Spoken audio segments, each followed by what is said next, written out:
Sir Bhagwati की पूजा, भगवती के दर्शन ज्योति के अंदर।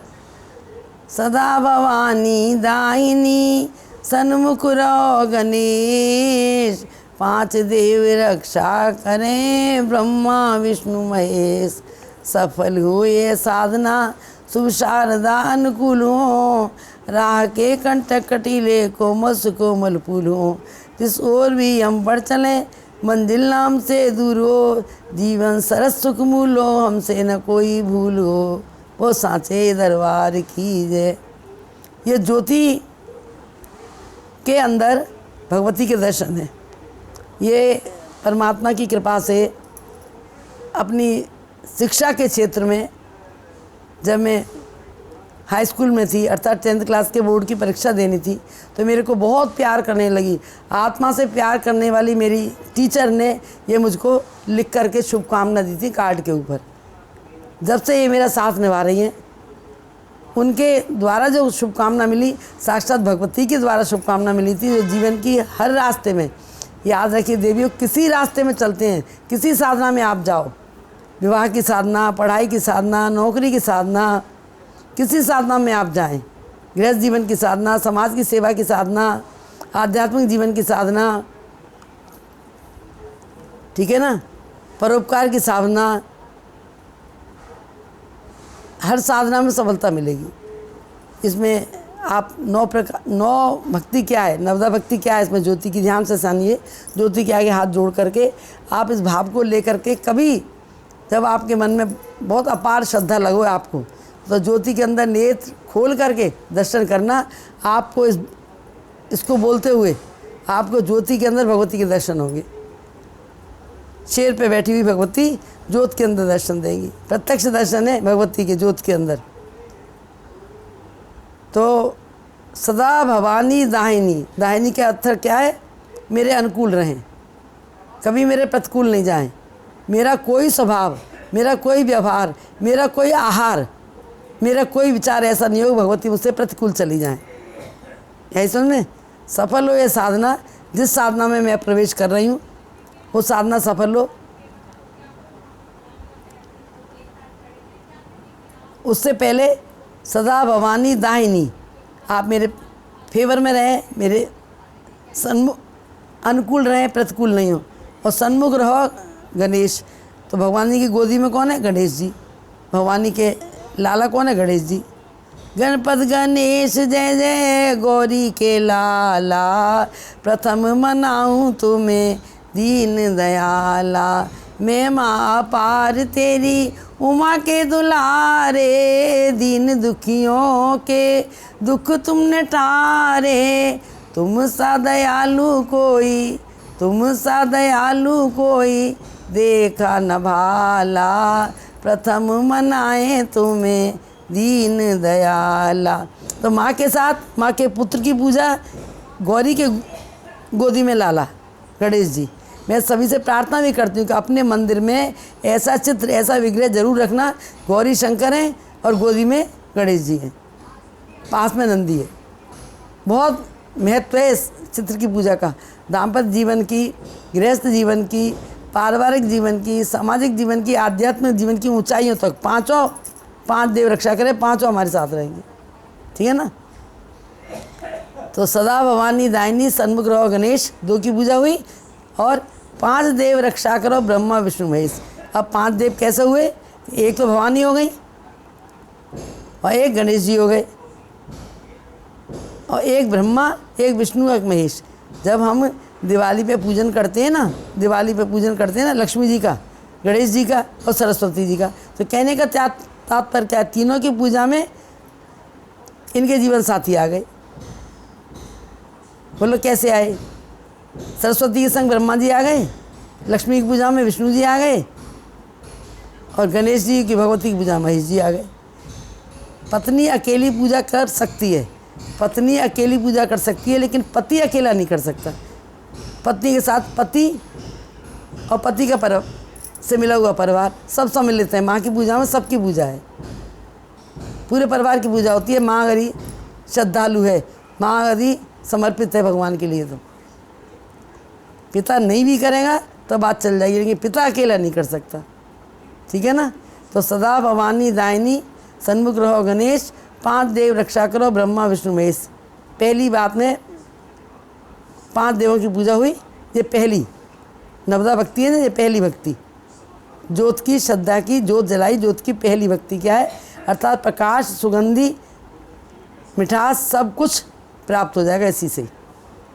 फिर है दूसरी भक्ति क्या है कि सफल हो यह साधना, शुभ शारदा अनुकूल हो। जिस साधना में मैं चल रही हूँ, जिस साधना के लिए मैं जा रही हूँ, जैसे मैंने आज मन में सोचा था कि आज शिव पुराण की कथा सुनाएंगे, तो उस साधना के लिए प्रार्थना हो गई जी। जिस साधना पे आप जाओ, कहीं की यात्रा में जाओ, किसी की शादी में जाओ, विवाह में जाओ, कहीं जाओ, गाड़ी में बैठते हो बजरंगबली की जय, और मानसिक समझ लो आपने जोत जला ली, दीपक जला लिया, और सदा भवानी दायिनी बोलना शुरू कर दीजिए। तो पूरी यात्रा में भगवती हमारी यात्रा को सुमंगल में बनाएंगी। तो सफल हो ये साधना, जहाँ भी हम जा रहे हैं, तीर्थ यात्रा पे जा रहे हैं, किसी शादी की यात्रा में जा रहे हैं, कि पढ़ाई की यात्रा में जा रहे हैं, कि सर्विस की यात्रा में जा रहे हैं, सब में सफल हो ये साधना, शुभ शारदा अनुकूल हो। शारदा अनुकूल हो मतलब सरस्वती हमारे अनुकूल हो, हमारे बुद्धि में अविवेक नहीं आ जाए, विवेक आना चाहिए। अविवेक आया तो हम शारदा हमारे अनुकूल नहीं है, अर्थात स्वार्थ की बात हमने सोची उस साधना में। जिस साधना को हम जा रहे हैं, जिस क्षेत्र में हम जा रहे हैं, वहाँ हमारे मन में स्वार्थ आया तो हमने सरस्वती हमारे साथ नहीं है। शारदा का अर्थ है अपना स्वार्थ नहीं सोचना है, परमार्थ सोचना है। अनुकूलता क्या है, शारदा की अनुकूलता क्या है, शारदा की प्रतिकूलता क्या थी। शारदा की प्रतिकूलता थी कि मंथरा का दिमाग, उल्टी बुद्धि हो गई उसकी, प्रतिकूलता है। शारदा की अनुकूलता नहीं है। अनुकूलता शारदा ने किसके प्रति करी, देवताओं के प्रति। देवता रो रहे थे, देवता दुखी थे, और शारदा के पास आकर के सरस्वती के आकर के रोए और अपनी प्रार्थना करने लगे। कह दे न बात जाके, क्या कह रहे हैं देवता, कह दे न बात जाके, हे मात राम से जीवन लिया है तुमने, जीवन लिया है तुमने हम सबके काम से, कह दे ना बात जाके। हे माँ सरस्वती, ये बात आप राम जी को जाके कहिए कि आपने हमारे लिए विप्रधेनु सुर संतेत लीन मनुज अवतार, आपने इस उद्देश्य से अवतार लिया है। और आज अब राज तिलक लेकर के और अयोध्या में बैठ जाएंगे तो हमारा तो काम रह जाएगा। तो हमें अपना स्वार्थ पूर्ति नहीं करनी है, हमें भगवान को जा करके साथ, हे सरस्वती माता भगवान को याद दिलाइए कि क्या उद्देश्य था उनका अवतार लेने का। उद्देश्य क्या था कि विप्रधेन सुर संतेत लीन मनुज अवतार, निज इच्छा निर्मित तन माया गुण गोपार। उद्देश्य याद दिलाना है। तो विवेक जब रहेगा, सरस्वती आपके अनुकूल हैं तो आपका उद्देश्य याद रहेगा आपको, और सरस्वती आपके प्रतिकूल हैं तो आप अपने उद्देश्य को भूल जाएंगे। किस उद्देश्य से हमने ये साधना शुरू की थी, क्या उद्देश्य था हमारा साधना के लिए। तो जब जीव को उद्देश्य याद रहता है अपना, तो उससे गलत कर्म नहीं होते। जब आदमी अपने उद्देश्य को भूल जाता है, जीवात्मा अपने उद्देश्य को भूल जाती है, तो उससे गलत रास्ते मुड़ जाती है। तो जीवन में शुभ शारदा अनुकूल हो, समझ लिए, समझ में आ गई होगी मेरे ख्याल से सबके। शुभ शारदा की अनुकूलता क्या है, शारदा की अनुकूलता ये नहीं है कि अपने स्वार्थ के लिए दूसरे का काम बिगाड़ना है, बिगाड़ा नहीं है। देवताओं ने अपने स्वार्थ के लिए किसी का काम बिगाड़ा नहीं, जबकि कह यही रहे हैं सब लोग कि देवता इतने ऊंच निवास नीच कर तूती, देख न सकें पराई विभूति। सब लोग यही कह रहे हैं कि देवता कितने स्वार्थी हैं, ऊंचे निवास करते हैं, ऊंचे देवलोकों में रहते हैं, और इनका काम कैसा है, पराई विभूति देख करके ये दुखी होते हैं। लेकिन देवताओं ने पराई विभूति देख के दुखी नहीं हुए, देवताओं ने केवल याद दिया है राम को। राम का उद्देश्य क्या था, अवतार लेने का, राज करने का तो कहीं नाम ही नहीं है। तो हर माँ का कर्तव्य बनता है अपने बच्चे को उद्देश्य, बेटा पढ़ने गए कॉलेज में, पढ़ने जा रहा है, उद्देश्य क्या है तुम्हारा, केवल फैशन परेड में ही लगे रहो। किसी का कपड़ा, किसी का गहना, किसी का खाना, किसी का रहना, किसी के जूते, किसी के चप्पल, इन्हीं को देखना। उद्देश्य विद्या प्राप्ति। बोलो आप, उद्देश्य को जब जीव भूलता है तो वो उद्देश्य को याद दिलाना सरस्वती का कर्तव्य बनता है। हे शारदे माँ, हे शारदे माँ, अज्ञानता से हमें तार दे माँ। तू स्वर की देवी, संगीत तुझसे, हर शब्द तेरा, हर गीत तुझसे। हम हैं अकेले, हम हैं अधूरे, तेरी शरण में हमें प्यार दे माँ। हे शारदे माँ, हे शारदे माँ। तो शारदा का कर्तव्य क्या है? उद्देश्य की याद दिलाना। हम अधूरे हैं, हम अकेले हैं, हमारे जीवन का उद्देश्य क्या है? दानवों के जीवन का उद्देश्य क्या है? वो अपना पूरा कर रहे हैं। मानवों के जीवन का उद्देश्य क्या है? वो अपना पूरा कर रहे हैं। संतों के जीवन का उद्देश्य क्या है? वो अपना पूरा करें। सरस्वती अनुकूल रहेंगी शारदा, तो अपने अपने उद्देश्य को हम पूरा करके और सुख शांति आनंद को प्राप्त कर लेंगे। विवाह करने का उद्देश्य क्या है? गृहस्थ बसाना, गृहस्थ बिगाड़ना। बोलिए आप, आज जीवन में जो डाइवोर्स या तलाक हो रहा है क्या है? कि उन्होंने विवाह के उद्देश्य को ही नहीं समझा। अनुपम यज्ञ की धारा है, पवित्र गठबंधन है, दिव्य समर्पण है, इस उद्देश्य को समझा ही नहीं उन्होंने।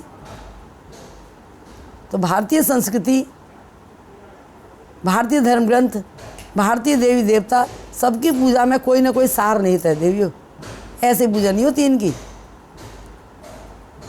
तो बच्चे स्कूल में जाते हैं, सरस्वती की पूजा क्यों बताते हैं? सरस्वती विद्या के साथ सद्बुद्धि की देने वाली हैं। केवल बुद्धि नहीं देती, सद्बुद्धि।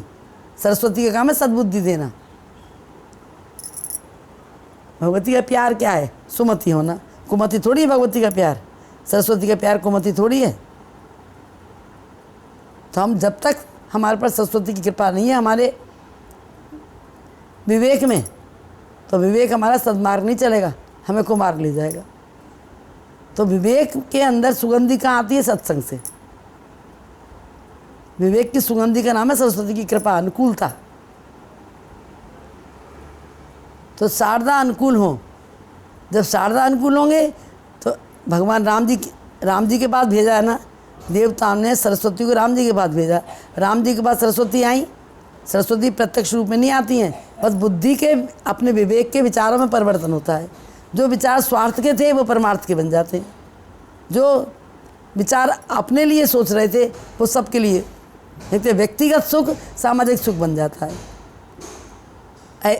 कौशल्या के पास विवेक, शारदा की कृपा कैसे रही कि जब विश्वामित्र राम जी को, लक्ष्मण जी को लेने आए, राजा दशरथ मना कर रहे हैं, मैं नहीं दूंगा। लेकिन कौशल्या ने क्या कहा? जो अपने व्यक्तिगत सुख को समष्टि के लिए त्याग दे वो महान होती है माँ। अगर मेरे त्याग से और पूरे समाज का कल्याण होता है, शासनों का विनाश होता है, तो मैं राम को भेजती हूँ, क्योंकि उन्हें विश्वास ये नहीं है, कौशल्या को ये नहीं था कि मेरे राम छोटे हैं, कैसे लड़ाई लड़ेंगे, कैसे युद्ध करेंगे। नहीं, जब ऋषि महात्मा के साथ जा रहे हैं तो उनके पुण्य से, उनके आशीर्वाद से, उनकी शुभकामनाओं से विजय मिलेगी। अपनी योग्यता से थोड़ी विजय मिलती है। कोई भी विजय अपने सामर्थ्य से नहीं मिलती, सब आशीर्वाद के सामर्थ्य से मिलती है, सब पुण्यों के सामर्थ्य से मिलती है। तो अपने व्यक्तिगत सुख को समाज के सुख के लिए, परिवार के सुख के लिए, जैसे मैं आपको एक छोटी सी बात बताऊं, जैसे पति पत्नी 2 जने हैं घर में, अभी शादी विवाह हुआ नहीं है, सामूहिक परिवार अगर है, सामूहिक परिवार, तो सामूहिक परिवार के लिए भी आप सोच लीजिए, पति पत्नी 2 आपस में मिले विवाह के उपरांत, तो पत्नी अपने स्वार्थ को पति के लिए त्याग करे और पति अपने स्वार्थ को पत्नी के लिए त्याग करे, कभी डाइवोर्स नहीं होगा। और दोनों मिलकर के अपने बच्चों के लिए अपने स्वार्थ को त्यागें, पहले उनका सोचें, फिर पति पत्नी और बाल बच्चे सोच मिल कर के, परिवार के दादी हैं, बाबा हैं, और जो भी परिवार में उनके स्वार्थ, अपने स्वार्थ को उनके लिए त्यागें। फिर पूरा परिवार मिलके पड़ोसी के, समाज के सुख के लिए अपने स्वार्थ को त्यागे। फिर पूरा समाज मिलकर राष्ट्र के हित के लिए अपने स्वार्थ को त्यागे। हो गई भक्ति, हो गया प्रेम। हम अपने अपने स्वार्थ में जीते हैं, इसलिए हम कहीं त्याग नहीं कर पाते। व्यक्तिगत स्वार्थ को त्यागना सरस्वती की कृपा है, और व्यक्तिगत स्वार्थ को संभालना सरस्वती की नाराजगी है।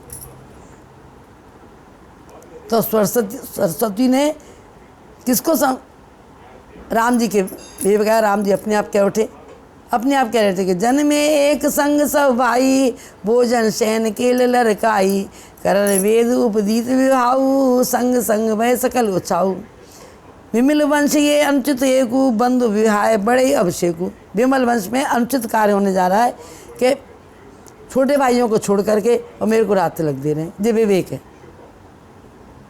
ये विवेक। सबकी उपस्थिति में अगर कोई काम शुभ होता है तो सबकी सहमति है उसमें, और भरत और शत्रुघ्न है नहीं, उनकी अनुपस्थिति में जो कार्य होगा तो कैसे पता चलेगी उनकी अनुमति है या नहीं है। 100% आप विश्वास कर लो कि वो कुछ नहीं कहेगा, फिर भी कोई बात हो सकती है, फिर भी कोई बात हो सकती है, कि प्रारब्ध सबका साथ चलता है। ये प्रारब्ध ही था, प्रारब्ध ही था कि राम के वनवास को केवल कैकेयी और मंथरा 2 लोग चाहते थे और पूरी अयोध्या नहीं चाहती थी। राम का वनवास हुआ कि नहीं हुआ? और भरत के राज तिलक को पूरी अयोध्या चाहती थी, फिर भी नहीं हुआ राज तिलक। इसको कहते हैं प्रारब्ध। तो प्रारब्ध में सरस्वती शांत रहती हैं, प्रारब्ध में, लेकिन जो तुम्हारे क्रियमान कर्म है उनमें सरस्वती सहायता देती हैं।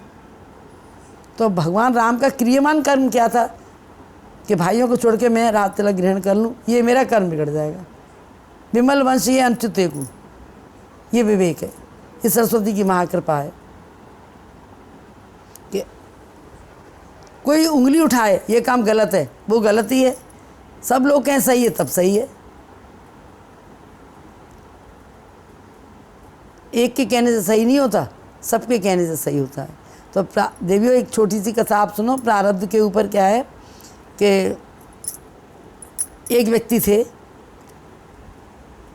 गरीब ब्राह्मण, लेकिन पूजा पाठ साधना आराधना सब में समर्पित थे वो। उनकी बेटी की शादी होनी थी, बेटी उनकी किशोरी विवाह के योग हो गई थी, पैसा उनके पास था नहीं, तो वो जाकर के तपस्या करने चले गए कि कहीं तपस्या करूं, लक्ष्मी की साधना करूं और लक्ष्मी माँ कृपा करें तो मेरे बेटी का विवाह हो, इतना मेरे को कहीं से सहयोग मिल जाए, भगवती लक्ष्मी की कृपा से होगा।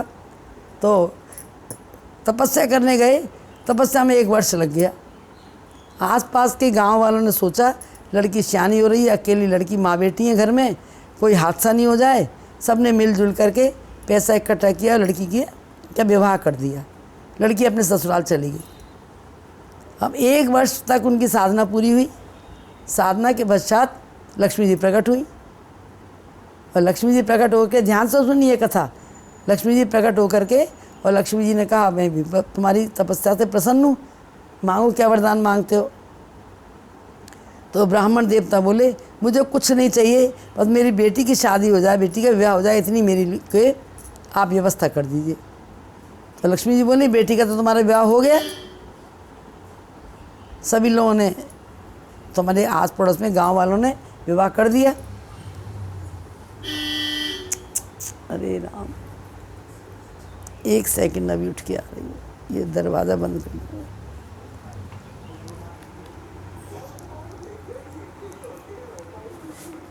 श्री राम जय राम जय जय राम, श्री राम जय राम जय जय राम, श्री राम जय राम जय जय राम, श्री राम जय राम जय जय राम, श्री राम जय राम जय जय राम, श्री राम जय राम जय जय राम।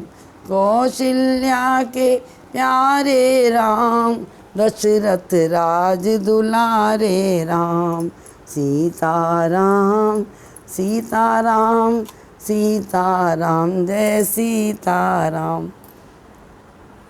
अब वो देवता, ब्राह्मण देवता कहने लगे अब मुझे कुछ नहीं चाहिए, कि नहीं अब आपने तपस्या करी है, मैं प्रकट हुई हूँ तो मेरे को कुछ तो कुछ देना है, कि नहीं मुझे कुछ लेना ही नहीं है। और लक्ष्मी जी कह रही है कि ऐसा हो नहीं सकता, तपस्या के बाद मैं प्रकट हूँ और कुछ दूँ नहीं, अब आपको लेना पड़ेगा। तो लक्ष्मी जी ये कह करके अंतर्ध्यान हो जाती है कि तुम्हें 1 वर्ष का 1 साल के तुम राजा बनोगे। और ब्राह्मण देवता तो परेशान हो गए, मुझे राजा बन के क्या करना है, मेरी तो तपस्या पूजा पाठ सब समाप्त हो जाएगा, मुझे राजा बनना नहीं है, अब क्या करूं मैं। तो जाकर के कहने लगे कि मैं मर जाता हूँ, फिर कैसे 1 साल का राज करूँगा, पर मर जाऊँगा तो ये आत्महत्या हो जाएगी, आत्महत्या तो पाप है। तो आगे चल के कहते हैं वो हमारा राजा जो है ना, राजा के राज दरबार में जाऊँ और कोई अश्लील कार्य करूँ, कोई धर्मविहीन कार्य करूँ, कोई गलत ऐसा काम करूँ, अपराध करूँ कि राजा मुझे मृत्युदंड दे दे। तो जाते हैं राजा के दरबार में और दूर से खड़े होकर के एक जूता, अपने पैर का जूता उठा के कस के मारते हैं राजा के मुंह पर।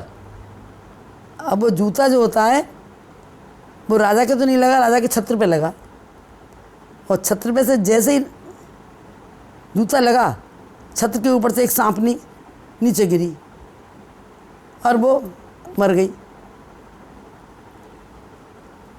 तो राजा तो बहुत परेशान हो गए, ये सब क्या हुआ। उनको पकड़ा जिन्होंने जूता फेंका था। फिर शांतिपूर्वक सब लोग बैठे और राजा ने संत महात्माओं को, ज्योतिषियों को, पंडितों को, विद्वानों को बुलाया कि भाई ये सब क्या हुआ, बताइए आप इसका क्या कारण था। तो विद्वानों ने बताया कि राजन, आपके ऊपर काल सर्प योग था। इस व्यक्ति ने जो जूता फेंका आपके ऊपर, वो ऊपर छत्र पे लगा और छत में वो काल सर्प योग जो था, वो सर्प बैठा हुआ था, वो उस जूते से मर गया। तो आपका काल सर्प योग टल गया, आप ये समझ लीजिए। तो राजा, ये इसलिए आप इन ब्राह्मण देवता की पूजा करिए, इन्होंने आपके ऊपर की ग्रह टाल दी। तो राजा तो ब्राह्मण देवता के चरणों में आकर पड़ गए सिंहासन छोड़ करके, और उनके बड़ी आरती भव्य पूजा ले जाके उन्हें सिंहासन में बिठाया और खुद उनके चरणों में बैठ गया कि आपने मेरे प्राण बचा लिए, आपने इतना शुभ कर्म किया है, अब मैं तो आपका सेवक हूँ, आप मेरे राजा बनिए।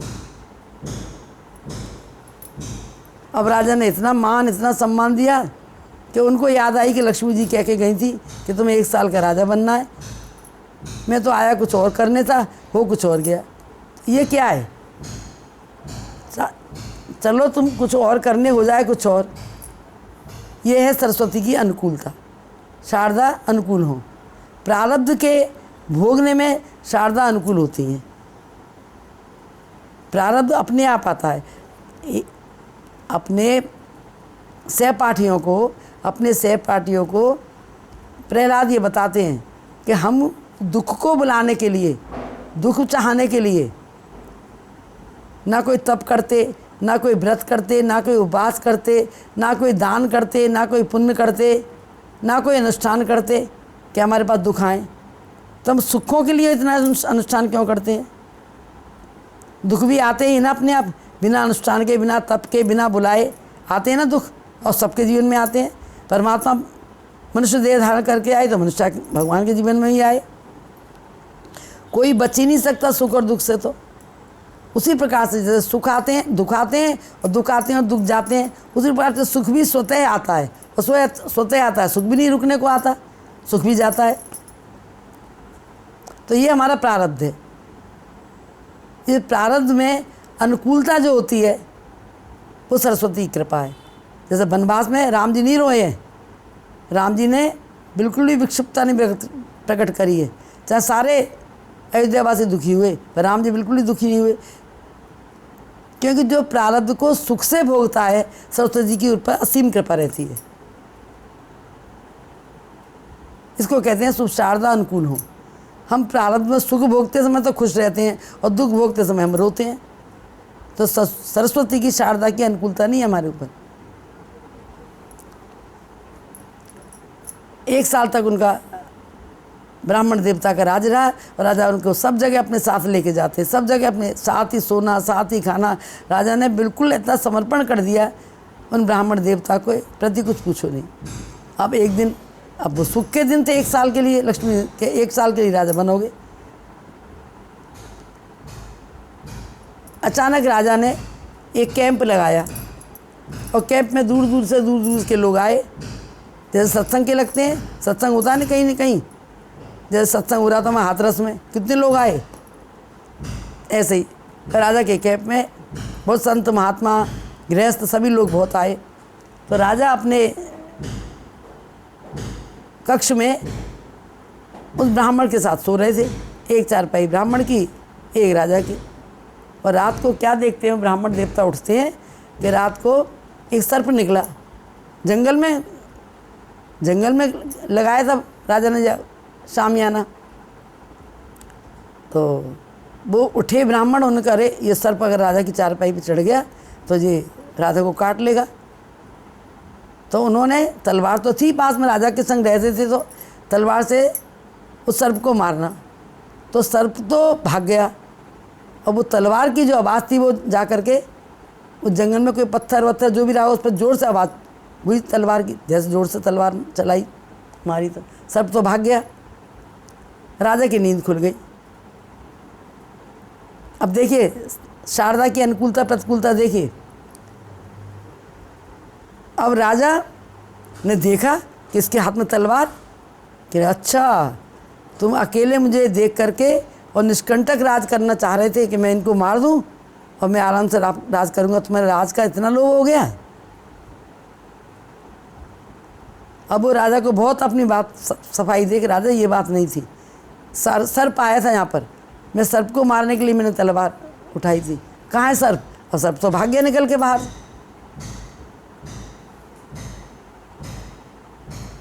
लेकिन राजा ने उनकी एक भी बात नहीं मानी।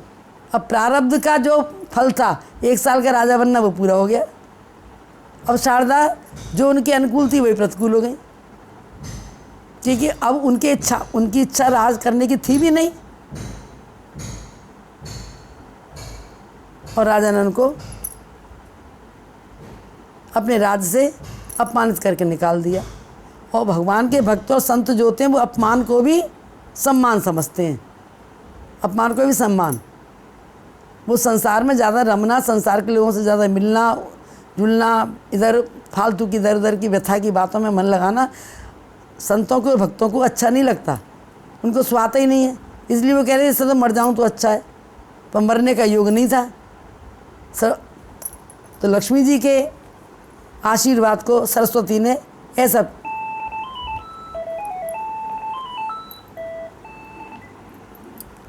पूर्ण किया, ठीक है ना। जय श्री राम। तो सफल हो यह साधना शुभ शारदा अनुकूल हो, समझ आगे शारदा अनुकूलों का क्या अर्थ है।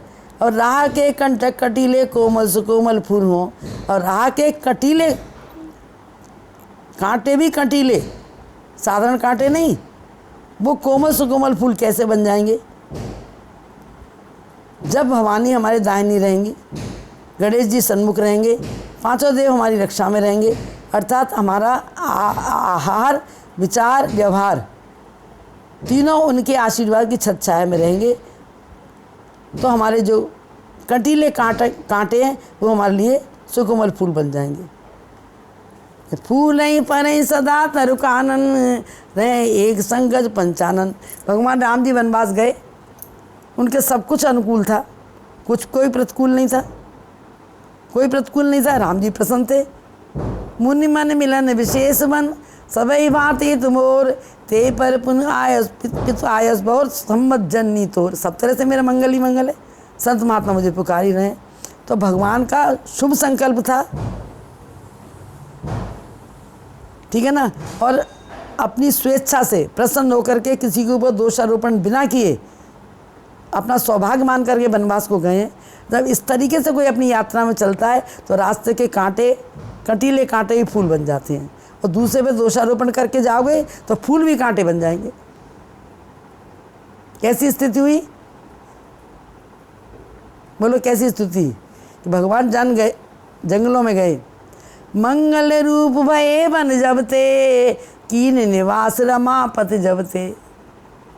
जब से भगवान ने जाके जंगलों में निवास किया तो जंगल मंगल में बन गए। तो अब व्यक्ति के अपने विचारों के ऊपर, अपने आचार, अपने विचार, अपना व्यवहार, अपनी सुगंधी से कांटे भी फूल बन जाते हैं। समझ आई नहीं नवदा भक्ति कैसे है। इस श्लोक की बात बालक ने आज ये बोला तो अरे भगवती ने प्रेरणा कर दी ऐसी का इसी विषय पर कथा सुना दो, ठीक है ना। तो ये बहुत छोटी सी साधना है, बहुत छोटी सी साधना है। तो प्रारब्ध बिना भोगे मिटता नहीं है, और प्रारब्ध में जो किसी को दोष देता है उसका प्रारब्ध कभी खिलता नहीं है। और प्रारब्ध को अपने ही भाग का मान करके जो शांति से प्रेम से भक्ति के रास्ते सह लेता है उसका प्रारब्ध खिल जाता है। कांटे कंटक कटीले कोमल से कोमल फूलों, जैसे भगवान राम के लिए पूरी 14 वर्ष की यात्रा राम राज्य का फूल बन गई कि अपने ऊपर जो प्रारब्ध हमारा है वो हमारे कर्मों के कारण आया है और हमको ही भोगना है, उसे खुशी खुशी भोगना है, किसी के ऊपर दोषारोपण नहीं करना। जोत तो हमने जलाई है, किलो भर घी जला दिया, दुनिया भर का हवन किया, लेकिन हमारे अंदर की विचारों में शुद्धि नहीं हुई तो क्या फ़ायदा हुआ। तो प्रेम जो है वो घी है, इस जोत में डालने के लिए प्रेम जो है घी है। धर्मशास्त्र में राममानस की भाषा में प्रेम को घी बताया गया है।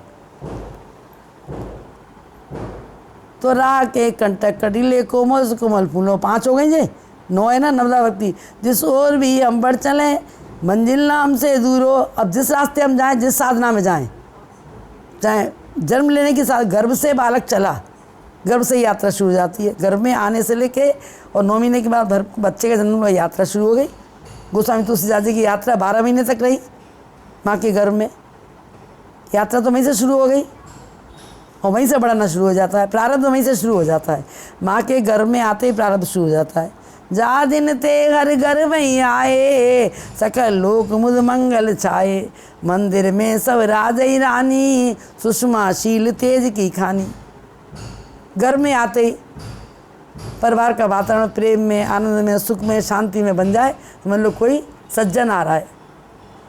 और बालक के घर में आते ही राग रोष ईर्ष्या छल कपट मन में आने लग जाए, अहंकार आने लग जाए, अंदर भी बुरे विचार, बाहर से शिक्षा दीक्षा देने वाले जो प्रेमी जन है वो भी गलत शिक्षा देने लग जाए, तो समझ लेना कि बालक कोई पूर्व जन्म का कर्जदार आ रहा है, कोई शत्रु आ रहा है, कोई संत नहीं आ रहा। भगवान के घर में आते के साथ ही क्या वातावरण बन गया। क्यों बना ऐसा कि कौशल्या ने श्रृंगी ऋषि की कथा सुनानी थी। श्रृंगी ऋषि ने यज्ञ कराया जो कि राजा दशरथ के दमादी लगते थे। शांता जिनको ब्याही थी, शांता सुभद्रा जी की पुत्री थी जो राजा दशरथ ने, उनके मित्र थे रोमपाल, उनको गोद दे दी थी। उनके पति थे श्रृंगी ऋषि। वो कुछ भी सुख सुविधा धन संपत्ति कुछ नहीं लेते थे। उन्होंने यज्ञ कराया। वशिष्ठ जी के कहने से वो आए और आहुतियाँ कैसे दी। जिन संसार के विद्वान पंडितों को आप बुलाते हो ना, सबको पहले ये बताना पड़ता है कितना पैसा देंगे, वो कितनी उनकी चाह है, तय होके आते हैं। ये त्रेता युग की कथा है। श्रृंगी ऋषि तो कुछ लेते भी नहीं थे, और जो लेने वाले हैं वो ही अपने अनुष्ठान का तय नहीं करते थे कुछ भी, जो श्रद्धा से दे दे उसी को सिरोधार करते थे।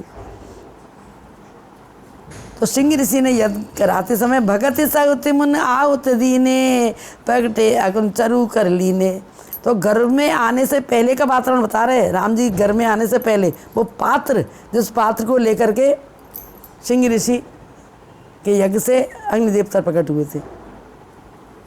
प्रगटे अगुन चरु कर लीने हाथ में लेकर के, और वो पात्र वशिष्ठ जी को दिया, दशरथ को दिया, दशरथ ने कौशल्या को दिया, कौशल्या ने उसमें से बांट कर केकई को दिया, केकई ने, और कौशल्या के हाथ से सुमित्रा को दिया। कितने हाथ लगे? अग्नि देवता का हाथ, श्रृंगी ऋषि का हाथ, वशिष्ठ जी का हाथ, दशरथ जी। कितनी सुपात्रता आती चली गई, आप बोलिए। अब ऐसा बालक जब गर्भ में आएगा, सबके प्रति प्रेम, सबका आशीर्वाद, सबकी कृपा का हाथ लेकर के, तो बालक क्या होगा? मानस एक काम नहीं करती है, मानस जीवन की एक एक समस्या का विधान है, एक एक समस्या का मार्गदर्शन है। तो भगवान के घर में आते ही बांटने का प्रभाव क्या मिला कि 3 माताओं के 4 पुत्र थे और चारों में कितना प्रेम था। हमारे एक माँ के 2 पुत्रों में प्रेम नहीं होता, क्योंकि हमारे अंदर के भाव अशुद्ध हैं। तो माँ भगवती जब सफल साधना करती हैं तो गर्भ में बालक के आते ही भावना शुद्ध हो जाती है, अगर उस पर सरस्वती की कृपा है तो। जिस ओर भी हम बढ़ चलें मंजिल नाम से दूर हो। 7वीं क्या है? मंजिल नाम से दूर हो। बस जिस उद्देश्य को लेके जीवात्मा माँ के घर में आई है उसका उद्देश्य पूरा हो, उसे मंजिल तक पहुँचना पड़े। राम का उद्देश्य क्या था? राम राज से पहले जन जन को सुख देना, संत महात्माओं को, देवताओं को, जंगलवासियों को, सबका कल्याण करना। जिस कारण अकल्याण हो रहा था उस निशाचरी वृत्ति का विनाश करना। किसी को मारना नहीं है, निशाचरी वृत्ति का विनाश करना है। हमारे अंदर भी निशाचरी वृत्ति बैठी है। हम राम का नाम लें, राम का हृदय में प्राकट होगा तो निशाचरी वृत्ति चली जाएगी। लेकिन हम राम का नाम इतना लेते हैं पर हमारी निशाचरी वृत्ति नहीं जाती। क्यों? कि शारदा हमारे अनुकूल नहीं है। शारदा अनुकूल होगी तो निशाचरी वृत्ति मिटेगी, और शारदा अनुकूल नहीं होगी तो निशाचरी वृत्ति बढ़ेगी। शारदा किसके पास गई? मंथरा के पास, और मंथरा ने अच्छी वृत्ति को बुरी वृत्ति बना दिया। कैकेयी तो इतना प्रसन्न हुई थी रामदास सुनकर के अपना हार पहना रही थी, तेरे को आंखों की पुतली बना लूं। तो देवियों, निशाचरी वृत्ति से कौन बचाएगा? कौन बताएगा? बताओ लो। जब हमारे मन में ये भाव होगा, मनो मन जो धर्म में तन लगे उपकार में, तब हम निशाचरी वृत्ति से बच सकते हैं। ठीक है ना? इसको कहते हैं सफल हो ये साधना, शुभ शारदा अनुकूल हो। हमने अंदर अगर निशाचरी वृत्ति को पूजा की है, हम अपने स्वार्थ को श्रेष्ठ मानते हैं, तो हमें कोई ना कोई मंथरा मिल जाएगी, कोई ना कोई शकुनी मिल जाएगा और हमारा जीवन बिगड़ जाएगा। हम राजी उन्हीं से होंगे। दुर्योधन शकुनी से राजी है, अब कैकेयी मंथरा से राजी है। लेकिन जिसके प्रति शारदा अनुकूल है, भरत जी भी राजी नहीं हुए, शत्रुघ्न भी राजी नहीं हुए, लक्ष्मण भी राजी नहीं हुए। राम तो परम ब्रह्म परमात्मा है, उनकी तो बात ही मत कुछ कहिए। राम तो समझ रहे थे कि मेरा उद्देश्य की पूर्ति इसी में है कि मैं वनवास जाऊं। उद्देश्य की पूर्ति इसी में है कि मैं वनवास जाऊं। तो उनके लिए भी राह के कंटक कर लिए कोमल सुकोमल फूल बने, उनका उद्देश्य पूर्ति हुआ। तो जो 16वीं हम बढ़ चले मंजिल नाम से दूर हो। 8वीं है जीवन सरस और 9वीं सुख मूल हो। जीवन सरस भी हो और सुख मूल भी हो। सरस जीवन कौन सा है? जो दूसरे को सरस कर दे। मैं मीठा पी रहा हूँ, मैं बढ़िया खा रहा हूँ, मैं अच्छे मकान में रह रहा हूँ, लेकिन मेरे से छोटे, मेरे बहन भाई, मेरे सेवक, मेरे प्रेमीजन, आत्मीजन के जीवन में पेट भर के रोटी भी नहीं है। और मैं क्या खा रहा हूँ? अपना भोजन देखिए, उनका भोजन देख लिए। जिस दिन ये नीचाई और ये ऊंचाई, ये जो परिवर्तन है गरीबी का, अमीरी का, अज्ञान का और ज्ञान का, कमजोर और बलवान का, धनी और धनवान का अंतर हमारे समझ में आ जाएगा। उसी दिन हमारे जीवन सरस हो जाएगा, सुखमूल हो जाएगा। हमसे न कोई भूल हो, ये अंतर हमें समझ में आना चाहिए। अंतर आएगा तो फिर हमसे कोई भूल नहीं होगी। तो ये पूरी नवदा भक्ति है।